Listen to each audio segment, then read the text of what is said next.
رزق اور کاروبار میں برکت کے لیے کوئی دعا بتا دیں۔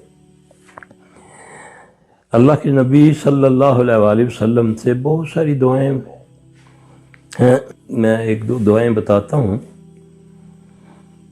امامہ رضی اللہ تعالیٰ عنہ نبی پاک صلی اللہ علیہ وسلم نے دیکھا کہ مسجد میں بیٹھے ہوئے ہیں، بڑے پریشان ہیں۔ آپ نے پوچھا امامہ خیریت ہے؟ عرض کی یا رسول اللہ صلی اللہ علیہ وسلم برباد ہو گیا ہوں، کاروبار تباہ ہو گیا ہے، مقروض ہو گیا ہوں، بزدل ہو گیا ہوں، بخیل ہو گیا ہوں، یا رسول اللہ صلی اللہ علیہ وسلم قرضہ چڑھ گیا ہے، لوگوں کا دبدبہ ہے۔ تو نبی علیہ السلام صلی اللہ علیہ وسلم نے فرمایا کہ تجھے میں اگر کچھ کلمے بتاتا ہوں، اگر تم اس کو صبح شام پڑھے گا تو اللہ تجھے انشاءاللہ اس سے نجات دے دے گا۔ اللہ کے نبی نے ایک دعا بتائی ان کو، اللہم انی اعوذ بکا من الہم والحزن واعوذ بکا من العجز والکسل واعوذ بکا من البخل والجبن واعوذ بکا من غلبۃ الدین وقہر الرجال۔ اے اللہ میں تیری پناہ میں آیا غم و حزن سے، بزدلی کاہلی، بخیلی سے، اللہ پاک قرضے کے درجات سے یا لوگوں کے دبدبے سے۔ فرمایا کہ میں اس کو چند دن پڑھا، اللہ نے مجھے اس سے نجات دی۔ حضرت علی رضی اللہ تعالیٰ عنہ آ کے عرض کرتے ہیں یا رسول اللہ صلی اللہ علیہ وسلم میرے ایک جاننے والا ہے، بڑی اس کو قرضہ چڑھ گیا اس پر۔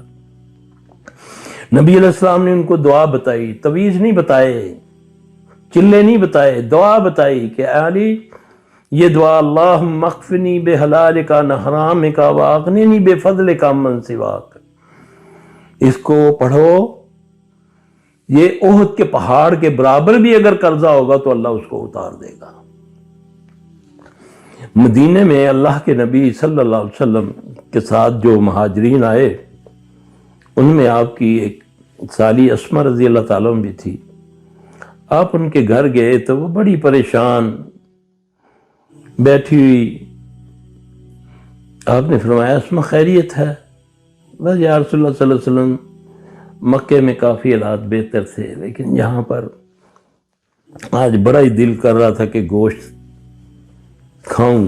ساتھ ایک ہمسائی نے اونٹ ذبح کیا، سوچا شاید گوشت کو بھیجے گی۔ تو نبی علیہ السلام صلی اللہ علیہ وسلم نے انہوں نے فرمایا کہ اسماء تجھے میں ایک دعا بتاتا ہوں، وہ پڑھا کر۔ آپ صلی اللہ علیہ وسلم نے اس کو ایک دعا بتائی کہ یہ پڑھ، اللہم فارج الہم کاشف الغم مجیب دعوت المسترین رحمان الدنیا والآخرۃ ورحیمہما تؤتی من تشاء وتمنع من تشاء ارحمنی رحمتا تغنینی بہا عن الرحمۃ عمن سواک۔ فرماتے ہیں کہ اس دعا کے پڑھنے سے اب مدینے میں ان سے زیادہ امیر کوئی عورت نہیں تھی کہ جب کوئی لشکر جاتا کسی مہم کے لیے تو وہ جو لشکر کا امیر ہوتا سب سے اخیر میں ان کے پاس آتا، تو پھر وہ اپنا معاملہ بتاتے، وہ اس کے مطابق ان کو اونٹ ہدیہ کرتی۔ اللہ نے اتنا عطا کیا۔ یہ ہے اصل طریقہ نبوی جس سے امت کو دور کیا گیا کہ میرے پاس آؤ، میں بہت پہنچا ہوا ہوں، میں پہنچا ہوا ہوں، تم مجھے کہو، میں آگے اللہ سے کہوں گا۔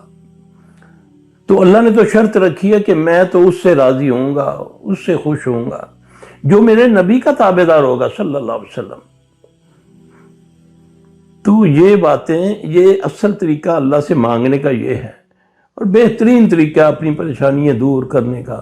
تہجد کے وقت اٹھو، اس وقت یہ لاڈلی عبادت ہے، اٹھو اللہ سے دعائیں مانگو۔ اللہ خود بات ہے، اللہ خود فرماتے ہیں، یہ شبرات والی جو بات ہے نا کہ شبرات والے دن اللہ پہلے آسمان پر آتے ہیں، یہ غلط ہے۔ اللہ ہر رات پہلے آسمان پر آتے ہیں، اور منادی کرنے والے کو کہتے ہیں اعلان کر دو، ہے کوئی بد نصیب مجھے اپنے نصیب بتائے، ہے کوئی بے روزگار، ہے کوئی بے اولاد، ہے کوئی غم والا، غموں کے پہاڑ جس پہ ٹوٹے ہو میں اس کے دور کروں۔ اس وقت تو ہم سوئے ہوتے ہیں، نہیں جی پیر صاحب کو دعا کراؤں گے پھیرا لگ جائے گا۔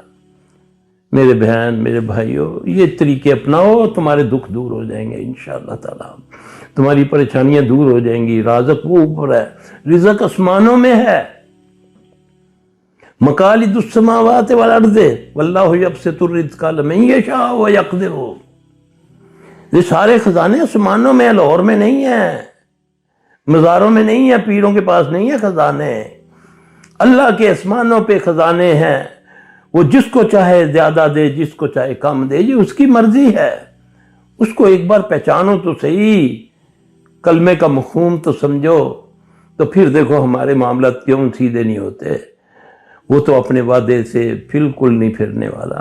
ان اللہ لا یخلف المیعاد. جو وعدہ اس نے کیا وہ پورا کرتا ہے. اللہ ہمیں سمجھ عطا فرمائے. لا إله إلا الله